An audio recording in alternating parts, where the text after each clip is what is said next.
So thanks for inviting me to come. And end the introductions with thanks. A couple weeks ago, last week, I guess, Meredy, I don't know how it was handled, but she gave you the questions that I had.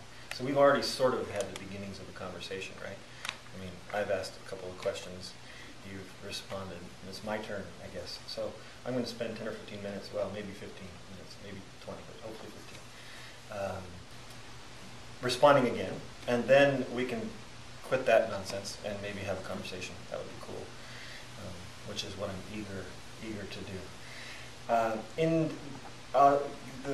What I'm going to talk about today, I'm sort of imagining as a kind of sandwich. So I'm going to start with my understanding of how you respond to my questions, and then say that I think try to locate the problem in a different place, the problem we're facing as educators, and then try to revisit your responses and see if we can make a different kind of sense of them, given the rest of what I've said.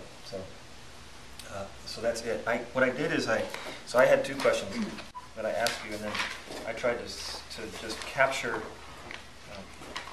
some. Just grab these. Oh, could I have a?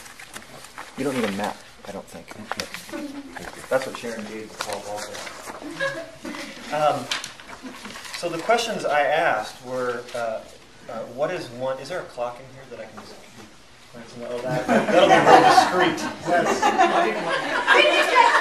a time and you're all No, that's good. I'll figure something out. Yeah, somebody. Yeah, it's a whole. Yeah, that'd be good. At what moment do you want me to do that? Yeah, like when there's a couple minutes, I'll wind down because I might. Do you want me to give you a 10-minute and a 15-minute? No. Just tell me when there's a couple minutes. A couple minutes. So I asked, what is one ordinary, everyday, practical problem you find yourself facing in teaching practice? If I were to rewrite that question, I'd say not just your teaching practice, but your work as an educator, which I think is different, which would include not just the people who are in a classroom with students at a certain time, but everybody. And I think that's a better way of having phrased that question. But that's not what I said originally. And then, what is one big concern you have about the way the world's heading? That was my attempt to get at sort of big aims for education. What do you think the school's got to do with it? What do you think your job is with respect to those things? So I tried to capture some of your responses. The "we want" thing is really just a version of what are your big concerns about the world, right? So these are not word for word, but I think pretty accurate renderings of what the range of responses you gave. So we want healthy relationships between people, contributions to the greater good, cooperation, problem solving, critical thinking, a connection to the natural world, a celebration of difference, care, sensitivity, engagement, a less judging world. That feels pretty good. Right? I don't think we'd get in a fight about those, although that we might want to. But students, so we want these things, but students, and these were some from the everyday practical problems, but students aren't all the same, might not take in the subject, draw back, are reluctant, get upset, don't do their homework, forget their due dates, don't meet their responsibilities. I love the "forget" in quotes. That was great. I think that means they don't really forget, but forget due dates, don't meet their responsibilities, do what they agreed to do. They don't do what they agreed to do, interrupt, they blurt out, they compete with each other, they fight to have the right answer first, they develop atypically, they behave atypically, they need me at every moment. So these aren't all the time things, but these are versions of things that the students make. So we want these things, but students bring this. And then, if only I could, this is sort of how you've conceived, one way of conceiving of your role as an educator. Okay.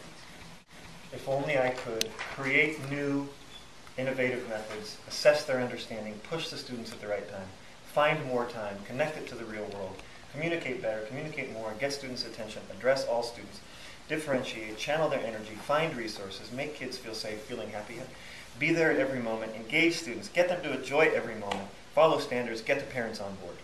That's exhausting. Yeah, right? It's no wonder y'all are tired. The one thing I'll say before I get past this slice of bread into the middle of the sandwich is that this is completely and totally not unique to Oak Grove. This kind of list gets generated by I work with teachers, I work with pre-service teachers, I teach, I work with students, I work with kids. This is the version you get when you say, what's going on? What do you want? It's usually stuff like this. Sometimes it's something like innovation, a better economy. That wasn't included in the stuff you gave. But the problems are often conceived in the same way. So here's a big idea that I want us to figure out a way to talk about, and maybe even argue about today. And that is, no, let me actually rephrase that. Not just talk about and maybe argue about it, but here's the big idea that I actually want us to argue about. And that is that we've wrongly imagined what teaching is. And we've built it on a wrongly imagined version of what education is. And we've built it on a wrongly imagined version of learning. I'll say it again. Wrongly imagined version of teaching. Wrongly imagined version of education. Wrongly imagined version of learning. We've got it wrong. Not wrong in as much as what we want or what teaching should be. Something much more basic. What teaching is and what education is. And in particular, I think, at the root of it all is what learning is. What do we mean when we say learning? What's learning? Not just what should it be, but what is it? So I think of a couple of sort of cases that I want to come back to as examples to help us sort out some of this stuff. Starting out with a more accurate, frankly, imagined version of learning. Not even imagined, a better description of what learning is. And I think the way to that is to just watch people learning. I do have 2 kids already. They're named, so that's not a problem. Lilia Charlotte is 5, and Selena Milagro is 3. Both of my children, when they started to walk, you've seen little kids walk, right? Or maybe you haven't, but if you haven't, it's quite delightful. They don't start out walking, right? That would be amazing, though. Right? I actually hadn't thought about how that sentence was going to feel when I said it. They come out and they're like, bang, I'm kidding. So they start out by, on the ground, just sort of whack, and then they roll around. It's really interesting if you get, they have time-lapse cameras of kids who are pre-walking, and what we in real time looks like this. Right? If you speed it up, it looks quite purposeful. There's some marvelous videos you can get online where they roll 2 places and move 2 places and do things. It looks like a grown-up just way slowed down and not standing up. But if you watch a kid, learning to walk, what happens, right? They stand up, so they stand up if they can, and they usually hold on to something. And they always do this sort of, right? Don't they? Right? I mean, that's kind of, and then they get up again and they go, whoa, whoa, whoa, right? And we always, as grown-ups, run in and say, hey, well, not always, but a lot of people do. You okay? Right? It's interesting that we don't at that moment say what we often say when we get kids in school, is we don't say, looks like she's not a walker. Right? Which we do in school, but right? I mean, we do that in school all the time, don't we? We say, like, somebody struggles with math and can't figure out the Pythagorean theorem, and we go, maybe you're just not a math person. Or maybe you're just not a, whatever. Maybe this isn't your thing. We don't do that when we see little kids learning how to walk. And in fact, when they fall, we don't worry unless there are lots of other signals. It's natural, right? So learning how to walk is not a problem. I mean, it can be a problem, but when somebody can't do it, you don't say, yeah, there's a problem here, right? You just assume that you're not going to be able to do it and that you're going to fail all the time. And that your fail is going to be really visible to the person who's trying to walk and to everybody else, right? There's no sort of, so it's a way of saying, in the first place, learning is just not a problem. Right? Learning, the way I think about it is sort of learning is wild. And it's wild in the following ways. A better version of learning, one that I think is more accurate, is that it's happening all the time. Right? That it's happening in more than one way all the time. Right? That it's happening in more than one channel. Right? More than one thing is learning all the time. So it's not just that when a kid stands up and goes and falls down. It's not just that they're learning how to walk. It's that they're learning how to fall, at the very least, but they're also learning from the immediate responses to the world around them what the world's about. They're also learning what it feels like to not be able to do something. So I think we know this when we see, like, then we see parents run over and go, oh, you know, are you okay? We go, you know, helicopter parent, right? But what is a kid learning if that's right? That somehow falling down is something to be really worried about. And we see this all the time. Kids often look at the parent, right? Like, should I cry? Well, I think that's learning. So learning is wild. It's happening all the time. It's happening in more than one channel all the time. And more than one thing is doing learning all the time. It's not just knowing. It's your body, it's your mind, it's your spirit, it's your attitude, it's your expectations, it's everything. It's your values. So, and also the other way in which learning is wild is that it's always penetrated by and penetrating the immediate context, right? It's not just a receptive activity, learning. It's trying things out in the world and seeing what happens when the world fights back, right? So the world, the context, and one's learning are and a person are sort of interpenetrated. So for me, that feels kind of wild, right? Like it's not subordinate to the context. It's not dependent. It's not being forced down by the context. It's also pushing back on the context. Sort of, my feeling is it sort of can't be caged. I just can't imagine saying to anybody, just stop learning whatever you're doing, stop, because you can't. It's what makes us human. Okay? It's wild. But then going way up, so kids in high school, right? I don't know what it's like for you, though. I haven't spent enough time yet. I welcome them maybe come back and learn some things. But, what do kids do in high school? They act all day like learning something they don't want to do. And then they go home and turn on the computer and spend 8 hours on a video game. And we lament it in the first place. We go, oh, how it's terrible. They're so deeply immersed in technology and not the natural world. You often hear stuff like that. But they're not being social. And you know what they're doing? They're learning. And it's not that they're learning how to play a video game. It's that the best video games, and there's research on this, but if you've ever played a video game, you also, or if you talk to anybody who's into video games, you know this is true. And that is that the best video games work because they require them, right? It's that they don't work. We have, as I think people, if you're not a video game player, we imagine that it's flashing lights and big pictures that you go, you know. But actually, the best video games are the ones that draw people in, are the ones that constantly are making you fail. That you have to be figuring something out all the time. That there's immediate feedback. That as soon as you figure out one thing, something else happens that you haven't figured out. And what happens when you get to the end of a video game? I don't play a lot of video games, but I know people who do. And I know the answer to the question, what happens? You master the last level, and then you give it to somebody else because you're done. Right? So the way of thinking about that is in a video game, right? The best video games, the ones that the designers have figured out how to get people into them, are those that are hard, that think about the walker, that make you fall down, right? Where if you don't know how to do something, you know right away you don't know how to do it, right? Where it's a constant puzzle. It's hard, right?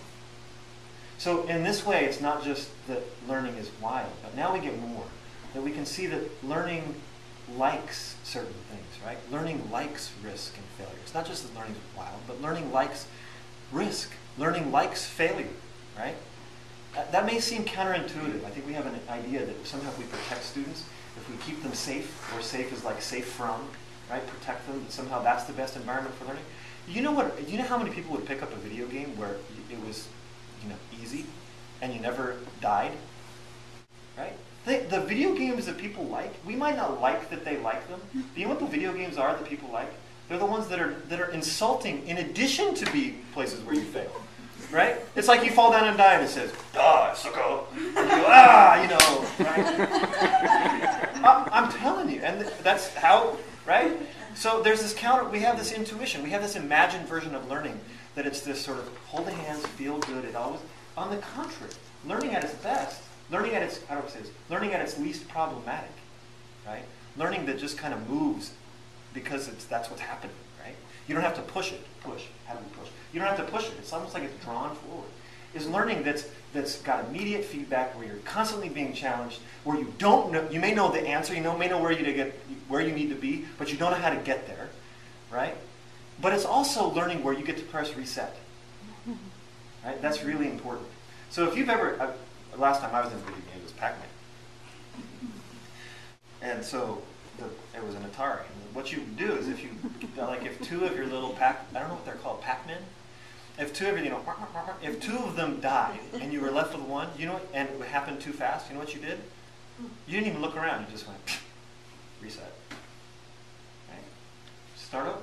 So it's that failure is, right, but none of the failure becomes permanent. You're failing all the time, but you just keep, you can do it again, right? And also where success is actually attainable. So those best video games are those that have incremental successes, right? The failures are never like, you're done. It's like, you can't do this, but you've done, but if you just work a little harder at this, find the treasure. Learning likes risk and failure. So learning's wild. Learning likes risk and failure. Learning often likes the involvement of others, too. Right? Learning likes the involvement of others. We have this idea that somehow learning is best when you're like this, alone in peace. You know what? Learning likes when you get feedback. Think about the immediate feedback, right? Not just from the environment, but from other people as well. Especially if there's something that I care about. If there's something that I deeply care about, I care about figuring out, what do? I go tell people. I say, take a look at this. What do you think, right? Or if I haven't figured it out, I go, man, I need some, hey, I can't do this. I need some help. I care about getting this right. I need some help. Learning likes risk and failure. Learning likes the involvement of others, right? And learning at its best, you're taking risks and failing.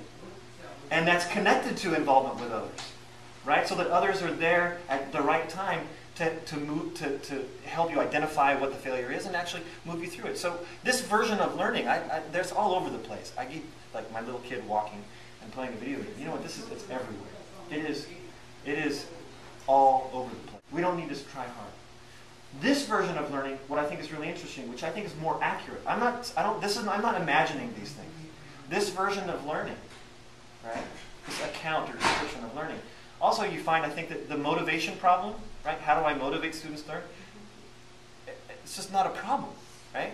Motivation and learning turn out to be two ways of talking about the same phenomenon, right? Think about motivation as movement, and learning as a description of that movement after the, right?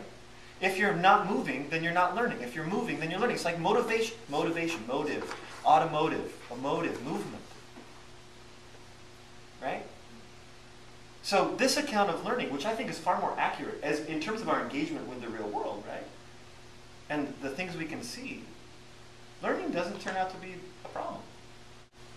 Motivation doesn't turn out to be a problem. So what the heck gives? We're in school, we get kids who are like this. The problem is we're asking them to learn something that they didn't choose. That we make a claim to already know better than they do. That we often walk into the room thinking we already have well mapped. Right? That we know better what they're up to than they do because we're the experts. And can you think about my little kid walking, right? And a little kid's like just trying stuff out. Whoa. And you enter the scene and you say, here, you know what you're doing wrong. You know how to kill somebody's desire to walk? Like try to teach them, you know what I mean? Try to say, I know how this is going to work for you. I know what your problem is. Right? Or a video game. Here, give me the control. Have you sat down next to a computer and had somebody try to just grab the mouse and show you how to do something? All of a sudden, the thing you were really interested in accomplishing, what do? You go, oh, let me figure that. Just give me a little hint. Or you don't need to do the whole thing, right? It's not that you got to own your learning. You already do own your learning. The problem is when we try to own it better, or we try to presume that we have a map for it. And we walk into a classroom with a curriculum that's already well mapped. Man, the deck is stacked. It's not that learning's a problem. It's the way we conceive of our job as moving people along a set path that's already been mapped. Man, that's how you kill learning. But we don't get to, the alternative is not to say, walk into a classroom and hey kids, do what the hell you want. Video games? Cool, we just need a little extra funding, we'll get you a video game.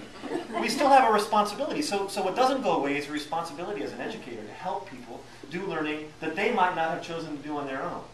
Right?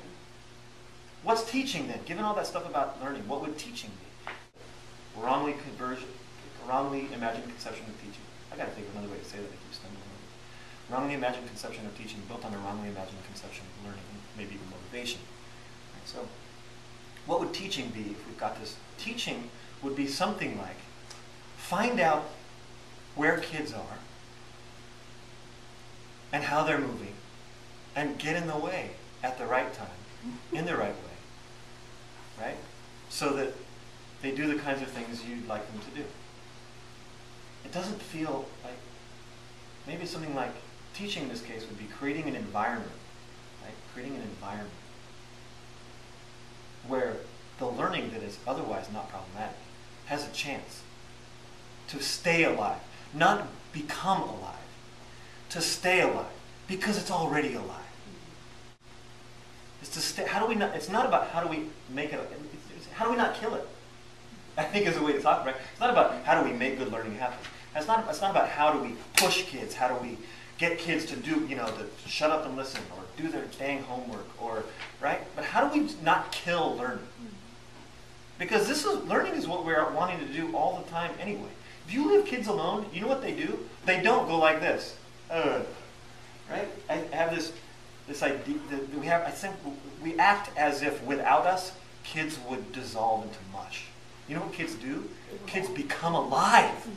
We get out of the way, and we don't like it. It might be delinquency, but they come up. They find things that are hard. Have you ever do you know what delinquents? I was kind of a delinquent as a kid.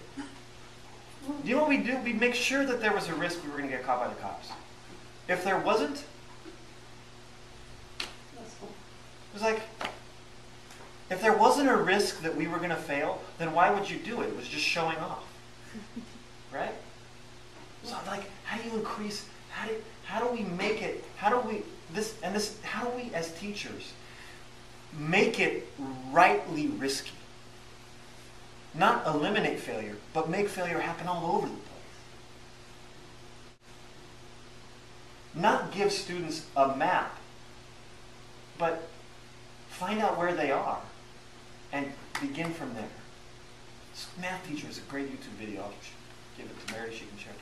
He says he has 5, maybe you might have seen it, it's a TED Talk actually, 5 things to help kids get into math. And 2 of them really stuck out. One of them is giving the answer.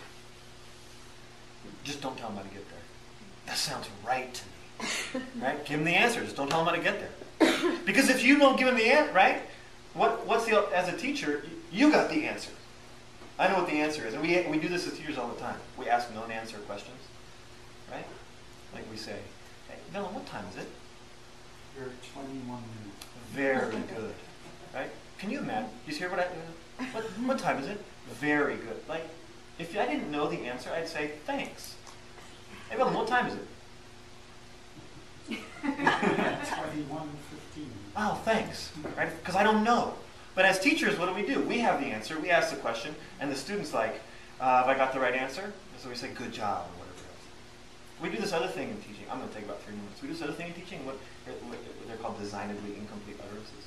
I have a geometry teacher who does this all the time. It's something like this. The opposite of black is... the opposite of black is... Yeah, you almost can't help it, right? Jesus. It felt like a half an hour, now it feels like an hour. Give them the answer. Give them the answer. And then, the fact is, you don't know how they're going to get there, and neither do they. We got to figure this out together, right? Give them the answer. You know the other thing he said is, which I thought was so cool, this math teacher, he said, be less helpful. Oh, God, no. Thank you, Margaret. Be less helpful. Thank you, Margaret. Right. Be less helpful, right? Right? I'm going to have to remember that it's Alice, actually. Be less helpful. That's fine. That's a way, for me, that translates as, let it be hard. Right? Let them figure out a way. Don't presume to know the path before they get there. Unfortunately, the decks are stacked when we have to teach a curriculum. You may have some freedom here that in public schools they don't have. But you got to be on the same place at the same day. That kills it for everybody. Learning's not a problem. Teaching should be not a problem either, if we think of it the right way. Hard, but not a problem in the same way that you've laid it out here. I wonder if some of these problems are how we think about what teaching is and what learning is. Or maybe a response to the environment we're asked to respond to as teachers. It's less about who the kids are and more about what we're being asked to do. There's no, I don't, because of the time, I don't get to do the other slice of bread. So flip this talk over and we'll put the bread on the bottom and, I don't know, an open face sandwich maybe. And now let's have a conversation.